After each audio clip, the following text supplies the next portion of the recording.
మహేష్ బాబు హీరోగా రాజమౌళి తెరకెక్కుతున్న SSMB 29 ఓ schedule చిత్రీకరణ ఒడిశాలో పూర్తయిన సంగతి తెలిసిందే.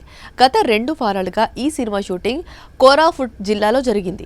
సిమిలిగూడ సమీపంలోని మాలే, ఫుట్సీల్, బాళ్లు ప్రాంతాల్లో ప్రధాన తారాగణంపై కీలక సన్నివేశాలు చిత్రీకరించారు. పృథ్వీరాజ్, సుకుమారన్, ప్రియాంక చోప్రా తదితరులు ఈ షూటింగ్లో పాల్గొన్నారు.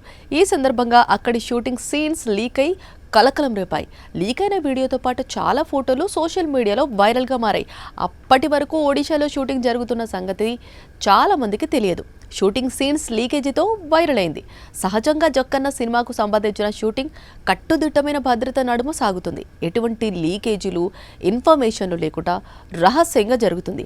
అటువంటిది ఏకంగా హీరో మహేష్ బాబు సీనే లీక్ అవడంతో రాజమౌళి సీరియస్ అయ్యారని సమాచారం.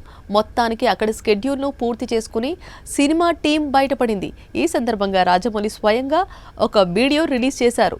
ఒడిశాలోని అత్యంత ఎత్తైన శిఖరం దేవమాలని సోలోగా ట్రెక్కింగ్ చేసినట్టు ప్రముఖ దర్శకుడు రాజమౌళి తెలిపారు. ఆ పర్వతంపై నుంచి వ్యూ అద్భుతంగా ఉందన్నారు. ఈ మేరకు సోషల్ మీడియాలో పోస్ట్ పెట్టారు. అయితే అక్కడ అపరిశుభ్ర పరిస్థితులు తనను బాధించాయని పేర్కొన్నారు. ప్రజల అవగాహనతో సానుకూల మార్పులు సాధ్యమన్నారు. ఆ ప్రదేశాన్ని శుభ్రంగా ఉండేందుకు సందర్శకులంతా